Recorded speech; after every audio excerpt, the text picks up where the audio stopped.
Hello friends, welcome to Surya's kitchen. இன்றைக்கி நம்ம பார்க்க போகிற ரெசிபி நல்ல சத்தான சுவையான கம்பு லட்டு எப்படி செய்கிறதுன்னு தாங்க பார்க்க போகிறோம். இந்த கம்பில் ஏராளமான ஊட்டச்சத்துக்கள் இருக்குது. நம்ம உடலை சுறுசுறுப்பாக வச்சுக்கிறதுக்கும் இந்த கோடை வெயிலில் உடலுடைய வெப்பத்தை சீராக வச்சுக்கிறதுக்கும் ஹெல்ப் பண்ணும். அதே மாதிரி ஒரு நாளைக்கு ஒரு லட்டு சாப்பிட்டாலே போதுங்க, எல்லா சத்துக்களுமே கிடைக்கும். இப்போது கம்பு லட்டு செய்கிறதுக்கு முதல்ல மாவு ரெடி பண்ணிக்கலாங்க. அதுக்கு ஒரு பாத்திரத்தில் 1 கப் அளவுக்கு நல்ல சுத்தமான கம்பு சேர்த்துக்கலாம். இப்போது இதில் நம்ம தண்ணி ஊற்றி இதை நல்ல ஒரு முறை கழுவி எடுத்துக்கலாம். இப்போ இதை நல்லா கழுவி எடுத்ததுக்கப்புறமா மறுபடியும் நம்ம இதில் தண்ணி ஊற்றி இதை 4லேருந்து 5 மணி நேரம் வரைக்கும் ஊற வச்சுக்கலாம். நீங்கள் ஓவர் நைட் கூட ஊற வச்சு எடுக்கிறதுனா எடுத்துக்கலாம். இப்போ இதை மூடி போட்டு அப்படியே வச்சிடலாம். நல்லா கம்பு ஊறி வரட்டும். இப்போ நான் ஒரு 5 மணி நேரம் ஊற வச்சுருக்கேங்க. கம்பு நல்லா ஊறி இருக்கும். இப்போது இதில் இருக்க தண்ணியை நல்லா சுத்தமாக வடித்து எடுத்துக்கலாம்.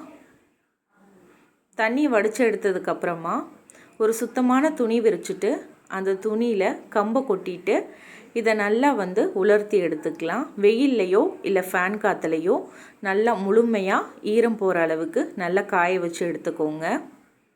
இப்போ பாருங்கள், நல்லா காய வச்சு எடுத்தாச்சு.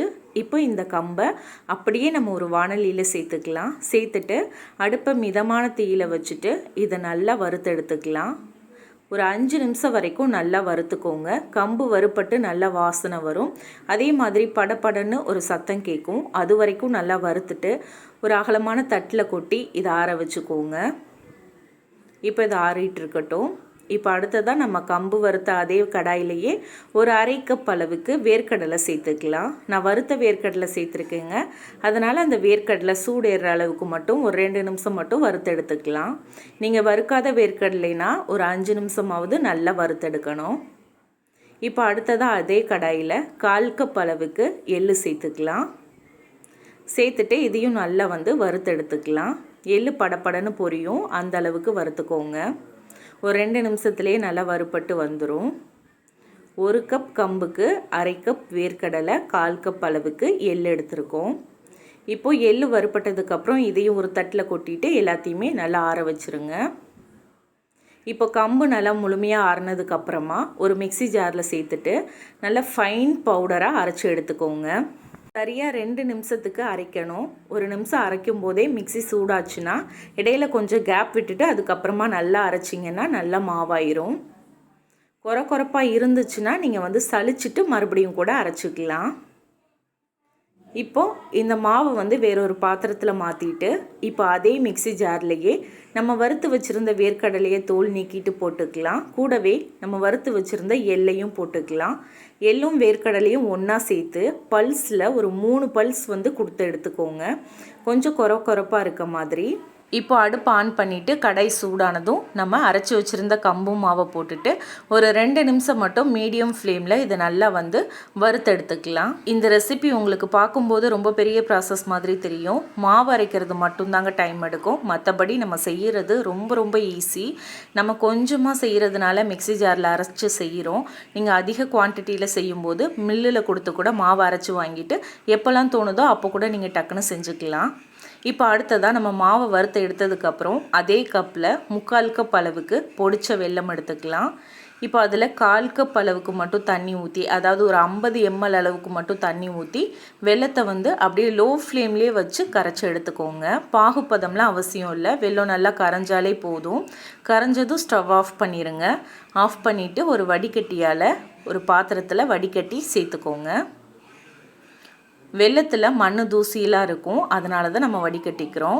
இப்போது இந்த வடிகட்டின வெள்ளை கரைசலில் 2 டேபிள் ஸ்பூன் அளவுக்கு நெய் சேர்த்துக்கலாம். நெய் சேர்க்கும்போது லட்டு நல்ல சாஃப்டாக இருக்கும். ரொம்ப இறுக்கமாகாமல் எவ்வளோ நாள் வச்சுருந்தாலுமே நல்ல சாஃப்டாக இருக்கும். இப்போ அடுத்ததாக நம்ம வறுத்த கம்பு மாவு நல்லா ஆறிடுச்சு. அது கூட நம்ம அரைச்சி வச்சுருந்த வேர்க்கடலை எள்ளு பொடியும் சேர்த்து நல்லா கலந்துக்கலாம். நல்லா கலந்ததுக்கப்புறமா இதில் வெள்ளை கரைசலை மொத்தமாக சேர்த்துக்கலாம். கரெக்டாக இருக்கும். நான் சொல்லியிருக்க தண்ணி அளவு கரெக்டாக சேர்த்திங்கன்னா உங்களுக்கு வெள்ளைப்பாகு அதிகமாக இருக்காது, கரெக்டாக இருக்கும் இந்த அளவு மாவுக்கு.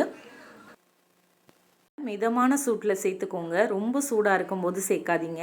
மிதமான சூட்டில் சேர்த்துட்டு இந்த மாதிரி வந்து கரண்டி வச்சு நல்லா கலந்துட்டு அதுக்கப்புறமா கையால் வந்து மாவை நல்லா கலந்துக்கோங்க. அதே மாதிரி நீங்கள் மாவை கலக்கும்போது ரொம்ப அழுத்தி வந்து கலக்கக்கூடாது. அப்படியே வந்து மாவு அப்படியே சாஃப்டாக இந்த மாதிரி கலந்துக்கோங்க. எல்லா பக்கமும் அந்த வெல்லம் எல்லாமே வந்து ஈவனாக இருக்க மாதிரி கலந்துக்கோங்க. ரொம்ப அழுத்தி மட்டும் பிசையாதீங்க. ஏன்னா லட்டு வந்து ரொம்ப இறுக்கமாயிரும். ரொம்ப நாள் நம்ம வந்து ஸ்டோர் பண்ணி வைக்கும்போது ரொம்ப கல் மாதிரி ஆயிரும். அதனால் லைட்டாக வந்து பிசைஞ்சிட்டு அதுக்கப்புறமா கையில் லைட்டாக நெய் தடவிட்டு கொஞ்சம் கொஞ்சமாக மாவு எடுத்து இந்த மாதிரி உருண்டையாக உருட்டி எடுத்துக்கோங்க. அதே மாதிரி நீங்கள் இந்த லட்டை வந்து உருண்டை பிடிக்கும் போதும் ரொம்ப அழுத்தி வந்து பிடிக்கக்கூடாது. அப்படியே வந்து சாஃப்டாக வந்து ஹேண்டில் பண்ணுங்கள். அப்போ தான் லட்டுமே நல்லா சாஃப்டாக இருக்கும். இப்போ பாருங்கள், எல்லா மாவையும் நம்ம லட்டுக்கெல்லாம் உருட்டி எடுத்துக்கலாம். இதில் உங்களுக்கு சரியாக 12 லட்டு வந்து கிடைக்கும். இதை நீங்கள் ஏர்டைட்டான கண்டெய்னரில் ஸ்டோர் பண்ணி வச்சுக்கிட்டிங்கன்னா 1 மாதம் வரைக்கும் உங்களுக்கு கெடாமல் இருக்கும். சுவை வந்து ஹார்லிக்ஸ் சாப்பிட்ற மாதிரியே இருக்குங்க. ரொம்ப சூப்பராக இருக்கும். ஸோ கண்டிப்பாக ட்ரை பண்ணிவிட்டு எப்படி வந்ததுன்னு கமெண்ட்டில் சொல்லுங்கள். இந்த ரெசிபி உங்களுக்கு பிடிச்சிருந்தா லைக் பண்ணி ஷேர் பண்ணி கமெண்ட் பண்ணிக்கோங்க. தேங்க்யூ.